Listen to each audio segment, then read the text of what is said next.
So far we have discussed the 3D fixed axis rotation, where you can see the rotation is rotated at a fixed axis here. Is there any cases where the direction for the angular frequency will change and not fix? If the rigid body is rotated in this direction, at the same time the frame is rotated in the z direction. So in this case, the omega will change, follow the rotation of the frame. For example, at time equal to 0, so this is your omega direction here. So at t equal to 1, it might be here. T equal to 2, it might be here. Due to the rotation for the frame, the omega keep changing from time to time. This is no longer a fixed axis rotation. This is called the 3D rotation about the fixed point. When the omega is rotated in the circle due to the rotation for the frame, point O here remains fixed. Therefore, we call this as 3D rotation about a fixed point. So this is the resultant motion due to the 3D rotation about the fixed point here. You can see that at particular moment, the body is rotated in this direction, where the omega is equal to the rotation of the body. At the same time, the frame is rotated in this direction.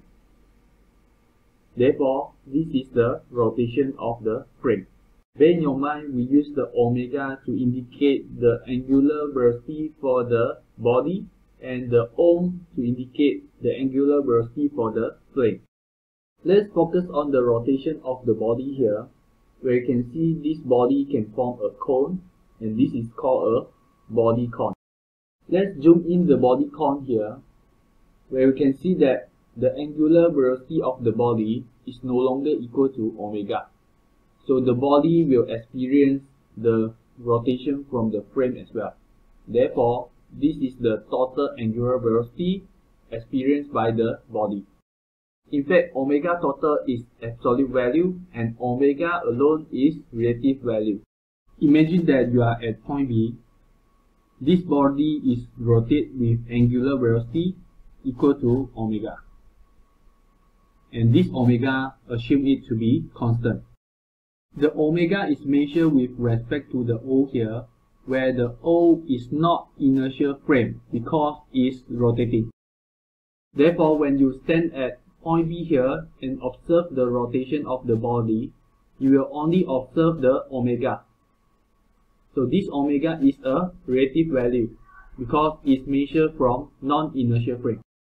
The actual or the absolute angular velocity of the body is equal to omega total, where you need to consider the rotating effect as well. For example, if the angular velocity of the body is equal to 102 and angular velocity for the frame is equal to 001, therefore you obtain the absolute angular velocity for the body is equal to the angular velocity omega plus O. So you should obtain this answer. Without the angular velocity for the frame, let's say the body is just rotated with the angular velocity equal to omega, so we know that the direction will be always in this axis. If the body is doing a 3D rotation about a fixed point here, then this point is no longer an inertial frame. It's called a rotating frame, and you obtain the rotating frame with the angular velocity equal to ohm here. So the total angular velocity for the body will be equal to omega total now, and is equal to the summation of omega plus the O. The question is, where is the direction for omega total? In fact, you should know that the omega total is ohm plus omega, therefore you can draw the omega here. So ohm plus omega will be the resultant, and this resultant is equal to omega total. So this is the direction for omega total. What we are interested is we want to find the velocity at point B here. This can be done by using the relative velocity motion approach that you have learned before. So you can see the velocity at point B is equal to velocity at point 0 here, plus the relative velocity B with respect to O. Since O is at the rotating frame, So you have the small letter xy here to indicate that point O is at rotating frame. Lastly, this component is the velocity due to the rotation at the frame. So this is the rotating frame effect, which is equal to the angular velocity of the frame O crossed with the radius from O to B. Let's check, is there any velocity at point O? Since point O is a fixed point, therefore you obtain zero translation. So this term can be cancelled, equal to 0. Then this term remain here. Lastly, the velocity of point B with respect to O can be computed by using this formula. To obtain this component, imagine yourself at point O, looking at the point B. You see the object at point B is rotate with omega here, with the radius RB with respect to O. Therefore, you obtain the velocity equal to omega crossed with the R. Be careful that this should not equal to omega total, because when you are at point O, which is at the rotating frame here, you do not observe the angular velocity due to the frame. So you only measure the omega. Therefore, the velocity that you obtain here is only the omega, not omega total. There are two approaches to find the velocity at point B. First approach is the relative velocity motion approach. Second approach is the general motion approach. This can be obtained by rearrange the formula. So you take out the RB/O here. So you collect the term for RB/O. The remaining term is ohm plus omega, which is this. And you know ohm plus omega is the omega total.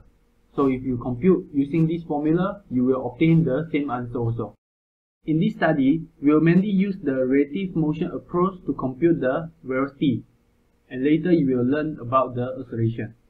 So we are not use the general motion approach to find the kinematic parameter, such as the velocity and acceleration. So you should focus this. The general motion approach is introduced here as your extra information.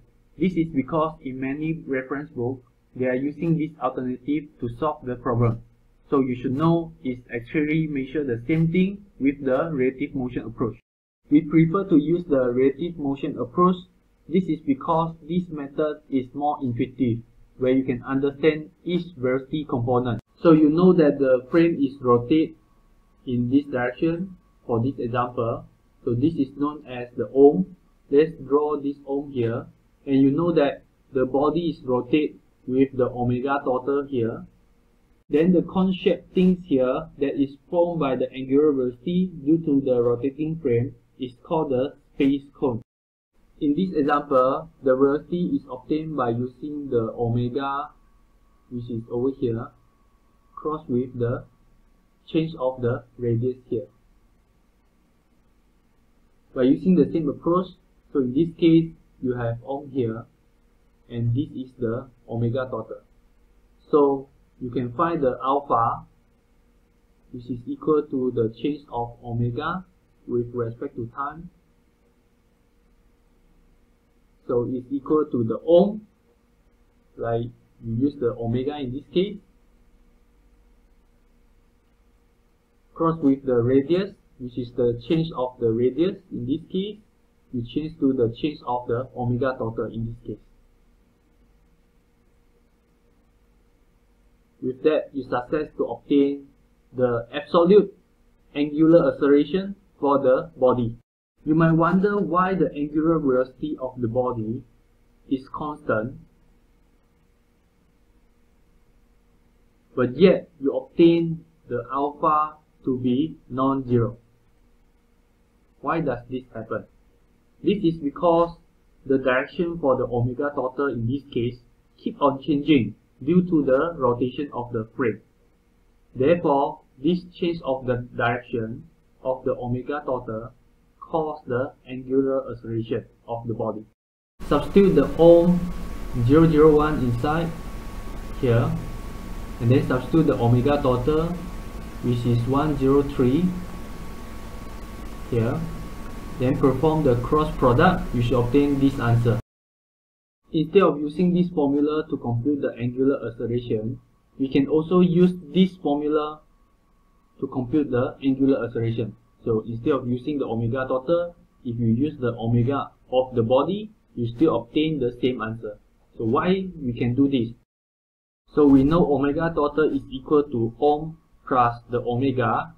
So you can expand this to obtain the ohm cross ohm here and ohm cross the omega here. Ohm cross ohm will be equal to 0.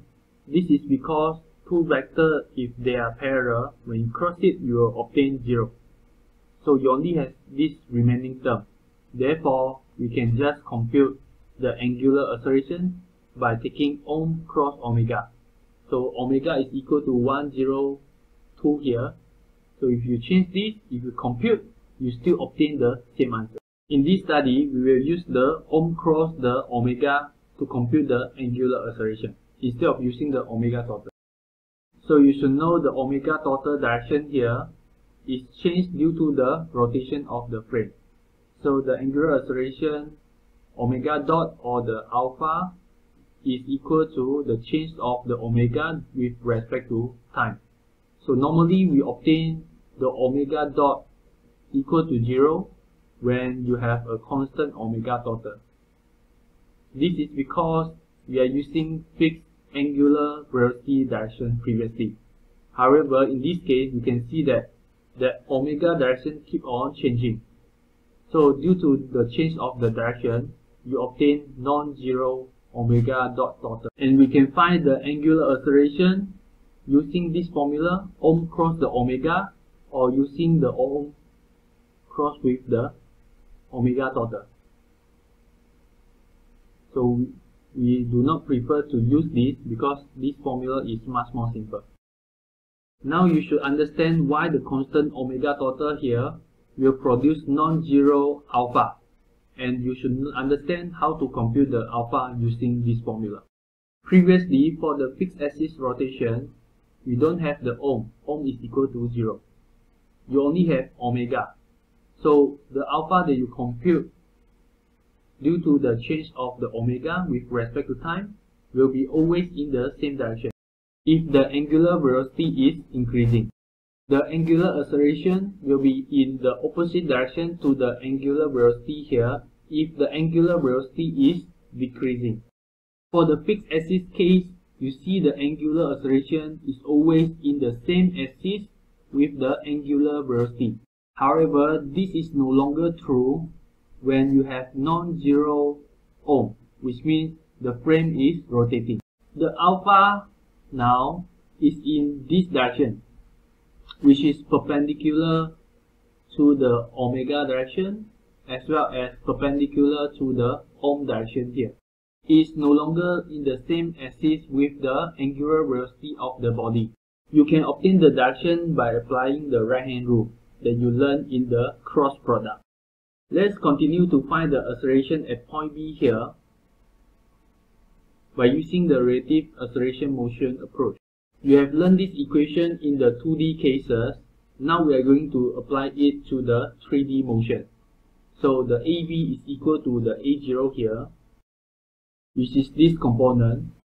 Since there is no acceleration at point 0 because it's a fixed point, therefore we can let this term equal to 0 due to 0 translation. Then I want you to imagine yourself standing at point O here and observe the acceleration for the point B. The acceleration of point B with respect to you at point O is called the sliding acceleration. Since you are at rotating frame, we use the small letter xy here to indicate that the acceleration at point B here is measured from the rotating frame at point O. If you are at the rotating frame here, you do not observe this component due to the rotating frame. This first component is called the tangential acceleration. It can be measured by using the ohm dot, which is the change of the angular velocity of the frame with respect to time, or we call it as the angular acceleration of the frame. So if you have the ohm equal to a constant value, then your ohm dot will be equal to 0. So in this case, you obtain 0 tangential acceleration because your ohm is constant. The second rotating effect is the normal acceleration. And don't forget the bracket here. You need to perform this in the vector triple product first. And this component is measured in the velocity equation previously, which is over here. So you can substitute this answer to the acceleration equation there. So you should be able to obtain this component. Lastly, you have the corollary's acceleration, which is equal to the 2 ohm crossed with the velocity v that is observed from the point O. So since point O is rotating frame, therefore this value is relative value that is measured in small letter xy frame. In fact, we already calculated this value previously while using this formula. So this is the same component. After you calculate this, you can substitute inside the corollary's acceleration formula. After you substitute inside here, take the 2 ohm crossed with this component, then you should be able to obtain the corollary's acceleration. Lastly, the sliding acceleration can be separated into 2 components. So why you can get these 2 components? To understand how to obtain these 2 acceleration components, you need to imagine yourself at point O here. And you should know point O is a rotating frame. So you see the motion of B with respect to U, and you see the B is rotate with the fixed axis here. So you can actually apply the formula that you learned in the fixed axis rotation to obtain the tangential acceleration here, which is equal to the omega dot crossed with the R. So this is the component. Then you have another component which is acting toward the center. This is called the normal acceleration, and it can be computed by using this formula. If you are at the point O and observe the rotation of the B with respect to U, so you can measure the omega dot, which is the relative angular acceleration. So this value will be equal to 0 when the omega is equal to constant in this case. In this example, omega dot is equal to 0, therefore this component will be equal to 0. You must understand the difference between the omega dot and omega dot total. One is relative value that is measured in the rotating frame, and one is absolute value that is measured in inertial frame.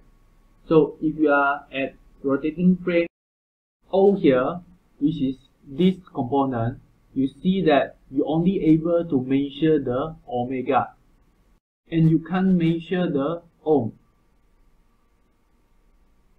in this rotating frame. Therefore, the omega dot that you measure here is known as the relative value and is not valid in the inertial frame. Imagine someone is here at a frame that is not rotating or translating, therefore we call this as fixed inertial frame, and you observe the motion of B. So in this case, you see the thing is rotate within the body as well as rotate within the frame.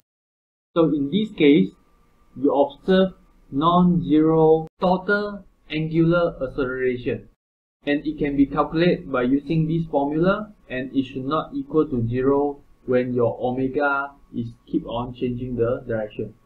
So this value that you found is called the absolute value because you measure it at the inertial frame.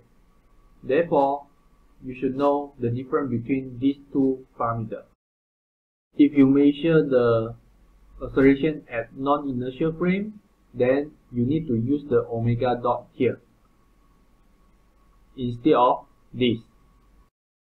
Since these 3 components is equal to 0, therefore after you compute these 3 components, then you should be able to obtain the AB. So these are the 2 relative motion approach for the velocity and acceleration equation to compute the 3D motion. So please make sure you master this. This is very important in the 3D kinematic analysis. So we use the XY to indicate the non-inertial frame as the 2D system. So usually we will add a small letter Z here to indicate the 3D non-inertial system. In many books, they are using the general motion approach to find the acceleration. So after you perform the derivation here, from here, you should be able to obtain this formula. These two formulas will give you the same result when you compute the 3D rotation motion about a fixed point. However, we will only focus on the relative motion approach, and this is out of the